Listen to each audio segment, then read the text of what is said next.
അസ്സലാമു അലൈക്കും. എല്ലാവർക്കും സുഖം തന്നെയല്ലേ? ഇന്ന് ഞാൻ വന്നിരിക്കുന്നത് എൻ്റെ മോൻ്റെ ബർത്ത്ഡേക്ക് ഉണ്ടാക്കിയ ഒരു കേക്കിൻ്റെ റെസിപ്പി ആയിട്ടാണ്. ബർത്ത്ഡേ ഒന്നും അങ്ങനെ ഗ്രാൻഡായിട്ട് ആഘോഷിക്കുന്ന കൂട്ടത്തിലല്ല ഞങ്ങൾ, എന്നാലും കുട്ടികളുടെ ഒരു സന്തോഷം ഇത്രയേ ഉള്ളൂ. അപ്പോൾ കുറച്ച് ഐറ്റംസൊക്കെ പറഞ്ഞിട്ടുണ്ടായിരുന്നു എൻ്റെ ബർത്ത്ഡേക്ക് ഇന്നതൊക്കെ ഉണ്ടാക്കി തരണമെന്ന്. അതുപോലെയൊക്കെ ചെയ്തു കൊടുത്തിട്ടുണ്ട്. മൂപ്പർ വളരെ ഹാപ്പി ആയിരുന്നു. എല്ലാവരും ഈ വീഡിയോ ഒന്ന് കണ്ടു നോക്കാം. ഇഷ്ടമാവുകയാണെങ്കിൽ ലൈക്ക് ചെയ്യാനും ഷെയർ ചെയ്യാനും മറക്കരുത്. അപ്പോൾ അതെങ്ങനെയാണ് ഉണ്ടാക്കുന്നതെന്ന് നോക്കാം.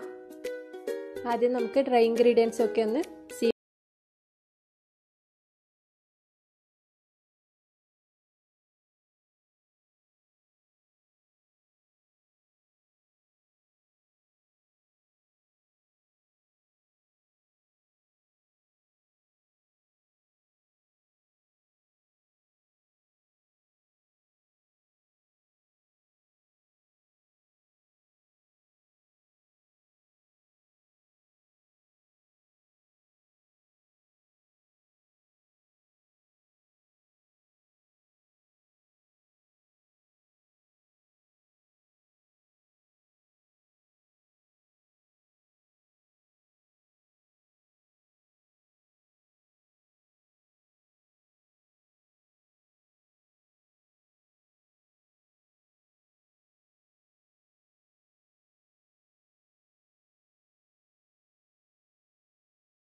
ഓവണില്ലാതെയും കുറച്ച് പേര് റിക്വസ്റ്റ് ചെയ്ത റെസിപ്പി കൂടിയാണിത്.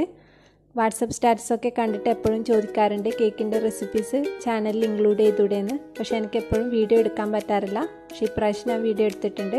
ഇതുപോലെ 7 ഇഞ്ചിൻ്റെ 2 കേക്ക് ടിന്നിലേക്കാണ് ഞാൻ ഒഴിച്ചു കൊടുക്കുന്നത്. കേക്കിന് നല്ല ഹൈറ്റ് കിട്ടാൻ വേണ്ടിയിട്ടാണ് ഇങ്ങനെ ചെയ്യുന്നത്. ഇതുപോലെ 2 ബൗൾ എടുത്ത് അതിലേക്ക് ഈക്വലായിട്ട് ബാറ്റർ ഒഴിച്ചു കൊടുക്കാം. കേക്ക് ഒരുപോലെ കിട്ടാൻ വേണ്ടിയിട്ടാണ് ഇങ്ങനെ ചെയ്യുന്നത്. ഓവൻ പ്രീ ഹീറ്റ് ചെയ്യാനായിട്ട് വെക്കണം. 180 ഡിഗ്രിയിൽ 10 മിനിറ്റ് പ്രീ ഹീറ്റ് ചെയ്യാൻ വെക്കാം. അതുപോലെ ഗ്യാസ് സ്റ്റോപ്പിൽ ഒരു പാത്രവും പ്രീ ഹീറ്റ് ചെയ്യാൻ വെക്കണം 10 മിനിറ്റ്.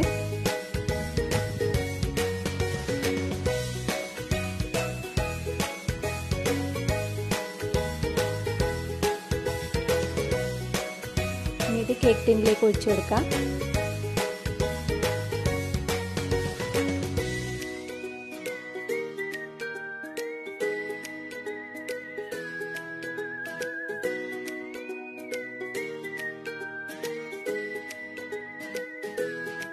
നമുക്കിത് പ്രീ ഹീറ്റ് ചെയ്ത ഓവനിലേക്കും പാത്രത്തിലേക്കും മാറ്റി കൊടുക്കാം. ഓവനിൽ ഒരു 40 മിനിറ്റോളം ബേക്ക് ചെയ്തെടുക്കണം 180 ഡിഗ്രിയിൽ. ഗ്യാസ് സ്റ്റോപ്പിൽ 45 to 55 മിനിറ്റ് വരെ എടുക്കും ബേക്ക് ചെയ്ത് കിട്ടാൻ. മീഡിയം ഫ്ലെയിമിൽ വെക്കാൻ പ്രത്യേകം ശ്രദ്ധിക്കണം.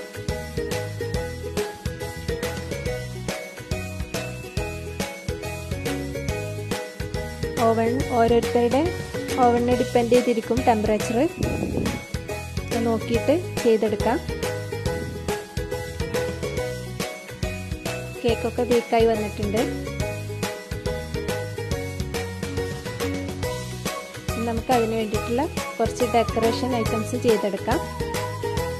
ഫോണ്ടന്റ് കൊണ്ടാണ് ചെയ്തെടുക്കുന്നത്.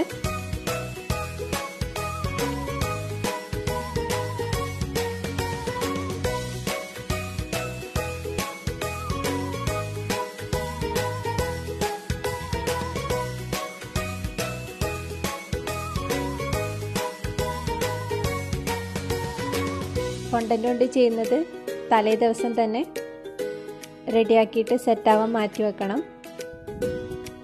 ഓരോരുത്തരുടെ ഐഡിയ പോലെ ചെയ്തെടുക്കാം. ഞാനിവിടെ ഫോണ്ടന്റ് ടൂൾസ് യൂസ് ചെയ്തിട്ടാണ് ചെയ്യുന്നത്, അല്ലാതെയും ചെയ്തെടുക്കാം നിങ്ങൾക്ക്.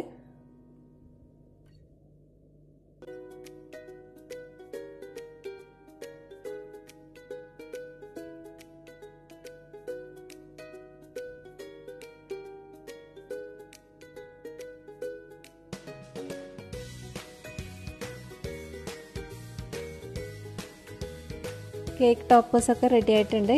ഇനി ഇത് സെറ്റ് ആവാനായിട്ട് മാറ്റി വെക്കാം. ഇതൊരു എയർ ടൈറ്റ് കണ്ടെയ്നറിൽ ഇട്ടിട്ട് അടച്ചു വെച്ചാലും മതി. നമുക്ക് കേക്കിന് വേണ്ട ക്രീം ബീറ്റ് ചെയ്തെടുക്കാം. ഞാൻ ക്രീം ഒരുമിച്ച് ബീറ്റ് ചെയ്യാറില്ല, കുറച്ച് കുറച്ചായിട്ട് എടുത്തിട്ടാണ് ബീറ്റ് ചെയ്യാറ്.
ഇത് ബ്ലൂ വെൽവെറ്റ് കേക്കിൻ്റെ പീസാണ്. കേക്ക് പോപ്സ് ആക്കിയപ്പോൾ ബാക്കി വന്നിട്ടുണ്ടായിരുന്നു ഒരു ലെയർ.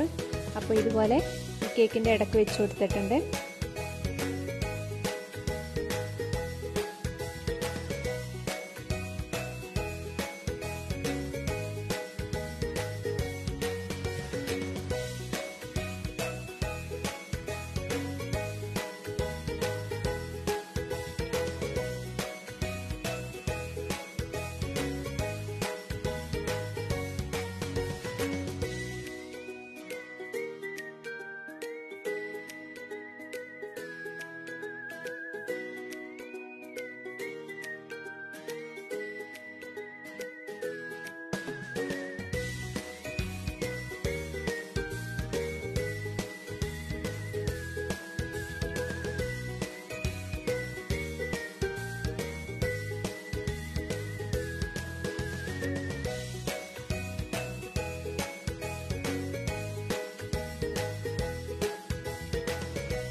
ഇതുപോലെ ഒരു സ്റ്റിക്ക് കേക്കിൻ്റെ നടുക്ക് ഇൻസേർട്ട് ചെയ്ത് കൊടുക്കുന്നുണ്ട്. കേക്ക് ചെരിഞ്ഞു പോവാതിരിക്കാനാണ് ഇങ്ങനെ ചെയ്യുന്നത്. ഹൈറ്റുള്ള കേക്കൊക്കെ ഉണ്ടാക്കുമ്പോൾ ഇതുപോലെ ചെയ്ത് കൊടുക്കണം. നമുക്ക് കേക്ക് മുഴുവനായിട്ട് കവർ ചെയ്തെടുക്കാം.